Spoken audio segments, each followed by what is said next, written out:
Salut tout le monde, c'est Jasmine. J'espère que vous allez super bien aujourd'hui. On est en le 23, 22. On est en janvier, hein, 2022. Et puis, je pense que je vous en avais déjà parlé dans certains groupes. Mon chum et moi, on veut ouvrir une entreprise pignon sur rue. Bon, je vous explique là. Ça ici, ça va tout être une série de. Attendez une seconde, je vais. Hein? Cheers! Je vais prendre un petit. Damn, that is good coffee. OK.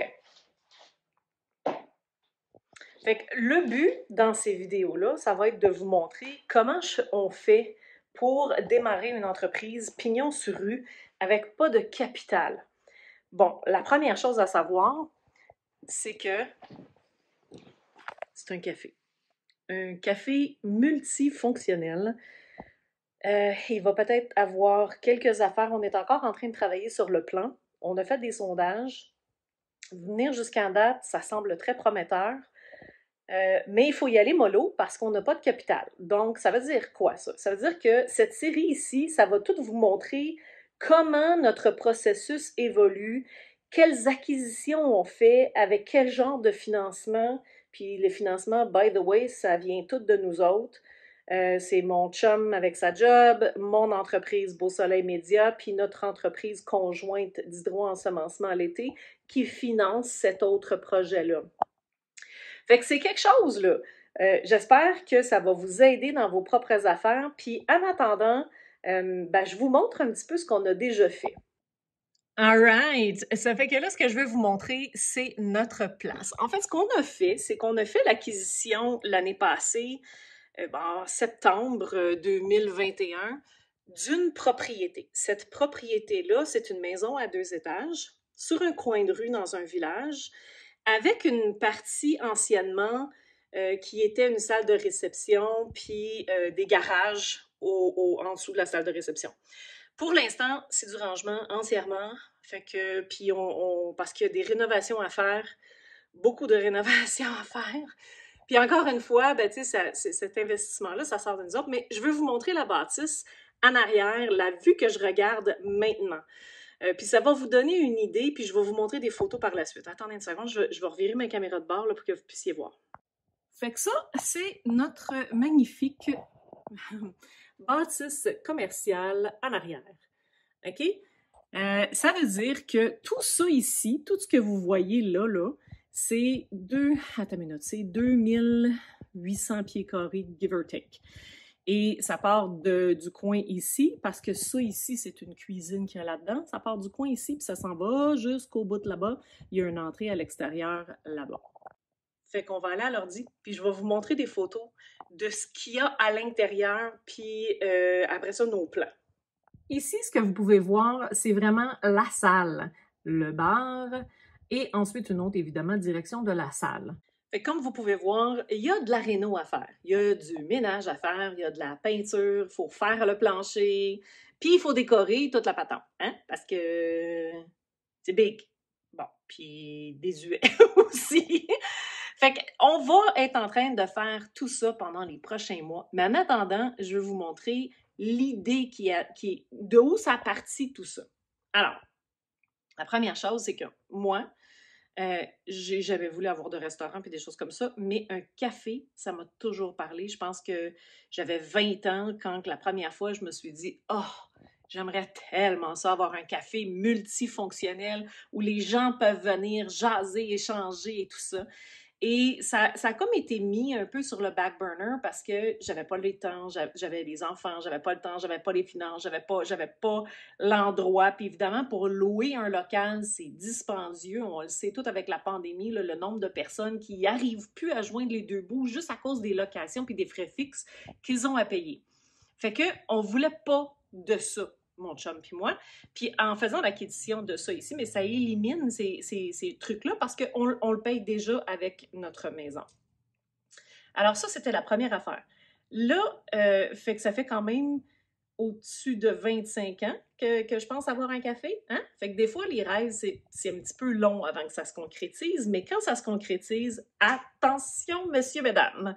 Fait que je vais vous montrer un petit peu c'est quoi les idées en arrière. Fait qu'ici, ce que vous voyez, c'est notre inspiration pour ce qui va être au velours. Donc, au velours, c'est un mix entre un café coworking, bar, endroit où est-ce que les gens se rassemblent, ciné-famille, etc., et salle de réception. Fait que ce que vous allez voir là, c'est ça ici. Donc, quelques petites inspirations du moment. Il va y avoir des lustres. Ça va être un petit côté autant frais avec beaucoup de verdure pour qu'on n'ait pas l'impression de se sentir en hiver à -40 quand on y va l'hiver, mais aussi très enveloppant avec des cuirs, des lustres très... je veux que ça s'adapte autant aux hommes qu'aux femmes, puis que ça ait un côté un peu prohibition, un peu Gatsby. Mais là, évidemment, c'est 2800 pieds carrés. Hein? Fait qu'on ne veut pas remplir tout l'espace de ces belles décorations-là. On veut en garder pour une piste de danse ou quelque chose du genre pour plus tard. Fait que ce qu'on a fait, c'est on a designé un petit schéma du plancher, si on veut, puis on veut séparer la salle de l'espace coworking, café, bar, etc. Fait que ça donne ceci. Fait qu'on rentre ici, ça, il y a un escalier extérieur. Ici, ça, c'est le vestiaire. Et ça, ici, ça va être des rideaux qu'on va mettre pour séparer la piste de danse, la salle de réception, de l'espace coworking / bar. Fait qu'on rentre ici, il y a des tables ici, le comptoir est là, et il y a l'espace ici de travail ou d'amusement ou de rassemblement ou de télétravail ou whatever que vous allez utiliser. Fait que l'idée, c'est que dans le jour, ça soit un café coworking et seulement la fin de semaine, le jeudi, vendredi, samedi, ça va se transformer en 5 à 7, quelque chose du genre pour des rassemblements un peu plus 5 à 7, justement. OK? Fait qu'on a déjà une table de poule qui est là, qu'on va tenter de mettre fonctionnelle parce qu'on s'entend qu'elle a besoin d'amour. Et on a déjà fait l'acquisition de quelques trucs que je vais vous montrer tout de suite. Nos premières acquisitions sont les tables et quelques chaises qu'il faut recouvrir qu'on a pognées sur Marketplace. Ça, c'est la deuxième acquisition. Excellente acquisition, je l'adore tellement.